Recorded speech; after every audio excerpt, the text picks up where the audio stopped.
President Trump arriving at the White House in January, followed by a military aide carrying the football with nuclear codes.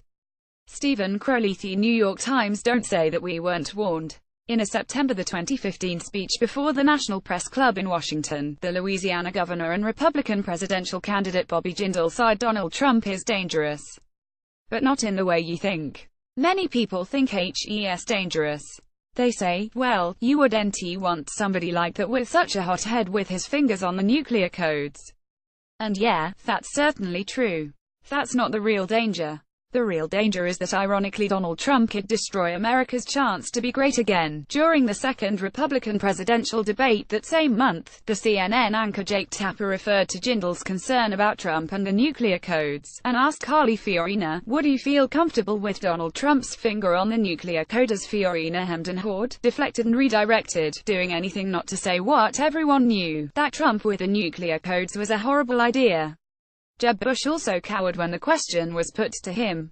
But Rand Paul was forthright and forceful, saying, "I think really there's a sophomoric quality that is entertaining about Mr. Trump, but I am worried. I'm very concerned about him, having him in charge of the nuclear weapons, because I think his response, his visceral response to attack people on their appearance, short, tall, fat, ugly, my goodness, that happened in junior high. Are we not way above that? Would we not all be worried to have someone like that in charge of the nuclear arsenal?" During a December 2015 Republican debate, Dana Bash, the CNN anchor, referred to a statement Ted Cruz made on the campaign trail about his actual beliefs about Trump and nuclear weapons, saying, "Senator Cruz, you have not been willing to attack Mr. Trump in public."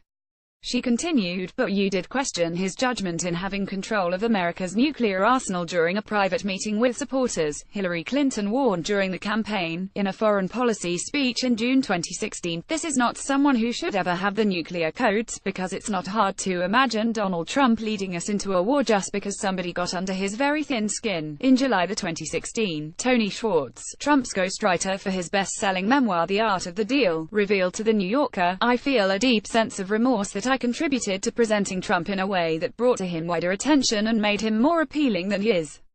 He continued, "I genuinely believe that if Trump wins and gets the nuclear codes, there is an excellent possibility it will lead to the end of civilization." That same month, Gov. Terry McAuliffe of Virginia warned at the Democratic National Convention about giving the nuclear codes to a man who praises Vladimir Putin and Saddam Hussein. In August 2016, a Republican representative, Richard Tanner of New York, endorsed Hillary Clinton because, as he put it, "I think Trump is a national embarrassment." Is he really the guy you want to have the nuclear codes be? The time Clinton had her first debate against Trump, she had sharpened this nuclear attack line, but something about it still felt dull. A man who can be provoked by a tweet should not have his fingers anywhere near the nuclear codes. Something about all these warnings, while true, felt of another time, like they were happening during the Cold War, rather than tailored for an election about the culture wars. Still, a Fox News poll conducted a month before the election found that voters overwhelmingly trusted Clinton to do a better job making decisions about using nuclear weapons. But enough Americans looked past these warnings, just as they pushed past so many others, to hand Trump the election. After all, the nuclear question was theoretical and academic, right? No, it wasn't. In fact, after the election, concern about Trump controlling our nuclear arsenal only congealed.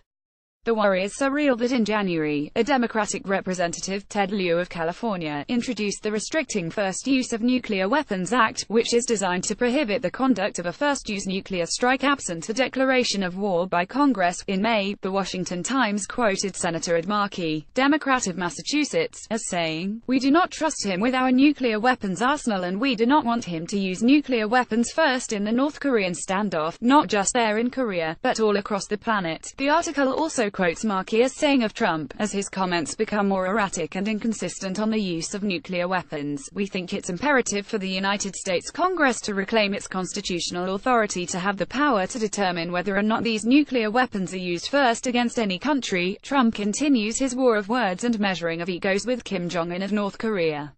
"While I still find the threat of a nuclear strike remote, it grows less and less remote with every passing day and every insult. Kim Jong-un is irrational and unhinged, but so is Trump. No matter whether I agreed with President Barack Obama's policies or not, I never once worried that he might ignite a nuclear war.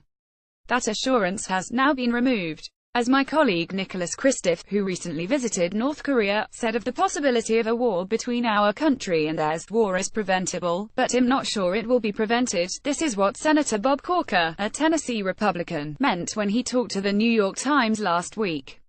The Times reported that Corker charged that Trump was treating his office like a reality show, with reckless threats toward other countries that could set the nation on the path to World War III.